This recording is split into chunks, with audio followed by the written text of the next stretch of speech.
നമസ്കാരം. എല്ലാ മാധ്യമങ്ങളും, TV ചാനലുകളാവട്ടെ, ന്യൂസ് പേപ്പറുകളാവട്ടെ, സോഷ്യൽ മീഡിയ ആവട്ടെ, എല്ലായിടത്തും നമുക്കിപ്പോൾ കാണാനും കേൾക്കാനും സാധിക്കുന്നത് അത്ര സുഖകരമായ വാർത്തകളല്ല. എന്നാൽ ഈ പ്രശ്നങ്ങളൊന്നും എന്നെ ബാധിക്കില്ല എന്ന തോന്നലുണ്ടെങ്കിൽ തെറ്റി. ഒരുപക്ഷെ നമ്മളറിയാതെ ഒരു ചുറ്റികയോ വടിയോ കല്ലോ നമ്മളെ പിന്തുടരുന്നുണ്ടാകാം, നമ്മളറിയാതെ. ഈ സാഹചര്യങ്ങൾക്ക് കാരണം ഒരു സിനിമയോ സീരീസോ അല്ല എന്ന് മനസ്സിലാക്കാൻ നമ്മൾ കേട്ടുവളർന്ന പുരാണങ്ങൾ തന്നെ ധാരാളം. യുദ്ധവും രക്തവും നമ്മൾ ആദ്യമായിട്ടല്ല കേൾക്കുന്നത്. ശരശയ്യയിൽ മരണം കാത്തുകിടന്ന ഭീഷ്മരും കുരിശിലേറ്റപ്പെട്ട യേശുദേവനും നമ്മുടെ ഉള്ളിലെ നൊമ്പരങ്ങളാണ്, അല്ലാതെ ആരെയും ദ്രോഹിക്കാം എന്ന തിരിച്ചറിവല്ല. അതുകൊണ്ട് ഇന്ന് നടന്നുകൊണ്ടിരിക്കുന്ന കാര്യങ്ങൾക്ക് ഒരു സിനിമയോ ഗെയിമോ സീരീസോ മാത്രമാണോ കാരണക്കാർ? എല്ലാവരും തിരക്കിലാണ്. എന്തിനു വേണ്ടിയാണ് ഈ തിരക്ക്? 2 വർഷം വിദേശത്ത് ജോലി ചെയ്ത് ലീവിന് വരുന്ന ഒരു സാധാരണ പ്രവാസി വെറും 30 ദിവസം മാത്രം കുട്ടികളോടും വീട്ടുകാരോടുമൊത്ത് കഴിയുന്നു. എന്തിനു വേണ്ടിയാണ് ഈ കഷ്ടപ്പാട്? തൻ്റെ മക്കളുടെ നല്ല നാളേക്ക് വേണ്ടി. ഒരു വീട്ടിലെ അച്ഛനും അമ്മയും ജോലിക്ക് പോകുന്നു. എന്തിനു വേണ്ടിയാണ്? തൻ്റെ മക്കളുടെ നല്ല നാളേക്ക് വേണ്ടി. ഒരു സാധാരണ ലോട്ടറി വിൽപ്പനക്കാരൻ മുതൽ ലോകത്തിലെ വലിയ പണക്കാരൻ വരെ തിരക്കിലാണ്. എന്തിനു വേണ്ടിയാണ്? തൻ്റെ മക്കളുടെ നല്ല നാളേക്ക് വേണ്ടി.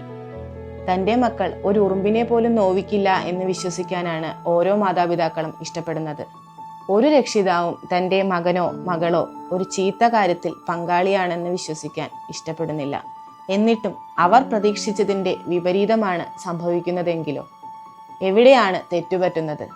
എവിടെയാണ് മാറ്റങ്ങൾ വരുത്തേണ്ടത് എന്ന് ചിന്തിക്കേണ്ട സമയം അതിക്രമിച്ചിരിക്കുന്നു. പണ്ടത്തെ തലമുറ കുട്ടികളെ ജീവിത മൂല്യങ്ങളും പരസ്പര സ്നേഹവും പഠിപ്പിച്ചിരുന്നത് ദൈവികമായ കാര്യങ്ങൾ ഉൾക്കൊള്ളിച്ചും ചെറിയ ചെറിയ ഭയപ്പെടുത്തലുകൾ കൊണ്ടുമാണ്. അടുത്തു നിൽക്കുന്നവരെ അറിയാതെ ഒന്ന് ചവിട്ടിയാൽ തൊട്ടു തലയിൽ വെക്കാൻ പഠിപ്പിച്ചവർ, വയസ്സായവർക്ക് ബസ്സിൽ ഇരിപ്പിടം ഒഴിഞ്ഞു നൽകാൻ പഠിപ്പിച്ചവർ, ഒരു മാങ്ങയോ പലഹാരമോ കിട്ടിയാൽ സ്നേഹത്തോടെ പങ്കിടാൻ പഠിപ്പിച്ചവർ, വിദ്യാലയത്തിലേക്ക് ഒറ്റയ്ക്ക് വിടാതെ കൂട്ടുകാരോടൊപ്പം സൗഹൃദം പങ്കിട്ട് പോകാൻ പഠിപ്പിച്ചവർ, വയസ്സിനെ, അതായത് അവരുടെ അനുഭവ സമ്പത്തിനെ ബഹുമാനിക്കാൻ പഠിപ്പിച്ചവർ, ഒരു പുഴുവിനെ ദ്രോഹിക്കാൻ ശ്രമിക്കുന്ന കുട്ടിയോട് വേണ്ട, അതിനെ കൊല്ലരുത്, അതിൻ്റെ മുകളിലൊരു എണ്ണമയം കണ്ടില്ലേ, അത് ദൈവത്തിന് എണ്ണ കൊടുക്കാൻ പോകുകയാണെന്ന് പറഞ്ഞ് ചെറിയ ഭയപ്പെടുത്തലോടെ ഒരു പുഴുവിനെ പോലും സ്നേഹിക്കാൻ പഠിപ്പിച്ചവർ, തവളയെ കൊന്നാൽ മൂക്കിൽ കുരുവരും എന്ന് പറഞ്ഞ് ഭയപ്പെടുത്തി ആ ജീവനെ കൊല്ലാതിരിക്കാൻ പഠിപ്പിച്ചവർ, ഇന്ന് നീ ചെയ്യുന്ന ദുഷ്ടത്തരങ്ങളുടെ ഫലം 3 തലമുറ അനുഭവിക്കും എന്ന് പറഞ്ഞ് നമ്മുടെ വികാരങ്ങളെ തൊട്ട് നേർവഴിക്ക് നടത്തിയവർ. അവരിൽ നിന്നും കിട്ടിയ ഇതുപോലുള്ള ചെറിയ ചെറിയ നന്മകൾ നമ്മളെ ഇന്നും നേർവഴിക്ക് നയിക്കുന്നില്ലേ? ഇതെല്ലാം നമ്മൾ ഓർത്ത് ചെയ്യുന്നതല്ല, കാരണം ഇതെല്ലാം നമ്മുടെ ജീവിതത്തിന്റെ ഭാഗമാണ്. ഈശ്വരനും വിശ്വാസവും പലർക്കും രീതികൾ പലതെങ്കിലും ലക്ഷ്യം ഒന്ന് തന്നെയാണ്. ജീവിതത്തിൽ അടുക്കും ചിട്ടയും പരസ്പര സ്നേഹവും പഠിപ്പിക്കുന്നതിനുള്ള ഒരു ഉപാധി. പഴയ തലമുറയിൽ നിന്നും നമുക്ക് കിട്ടിയ മൂല്യങ്ങൾ പുതിയ തലമുറയിലേക്ക് പകർന്നു നൽകാൻ നമുക്ക് സമയമില്ലാത്തതാണോ? അതോ ആ മൂല്യങ്ങൾ പകർന്നു നൽകാൻ നമുക്ക് കുറച്ചിലാണോ? തിരക്കുകൾക്കിടയിൽ കുട്ടികൾക്ക് വേണ്ടി കഥകൾക്കും അനുഭവങ്ങൾക്കുമായി കുറച്ചു സമയം നമുക്കും മാറ്റിവെച്ചുകൂടെ? പണമുണ്ടാക്കാനും നല്ല രീതിയിൽ ജോലി സമ്പാദിക്കാനും പഠിപ്പിക്കുന്നതിനോടൊപ്പം അവരെ നല്ല മനുഷ്യരായി വളർത്താനും നമ്മൾ സമയം കണ്ടെത്തണം.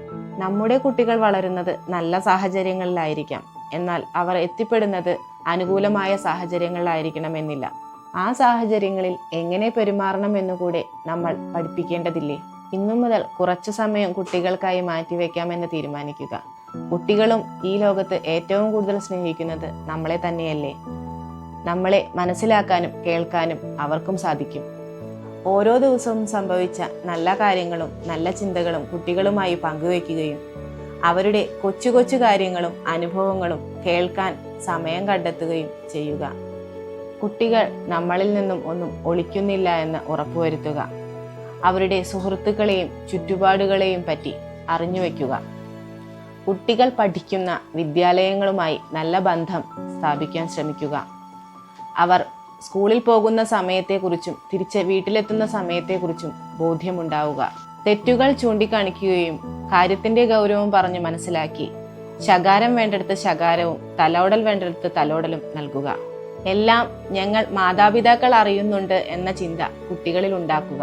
കഴിയുമെങ്കിൽ മാസത്തിൽ ഒരു തവണയെങ്കിലും കുട്ടികളെയും കൂട്ടി ഒരു യാത്ര പോവുക. അത് ഒരു ഹോട്ടലിലേക്കാവാം, ബന്ധുക്കളുടെ വീട്ടിലേക്കാവാം. അത് അവരുടെ ഇഷ്ടത്തിന് വിട്ടുകൊടുക്കുക. ഒരു നല്ല തലമുറയെ വാർത്തെടുക്കാൻ നമുക്ക് ഒറ്റക്കെട്ടായി പരിശ്രമിക്കാം. നന്ദി.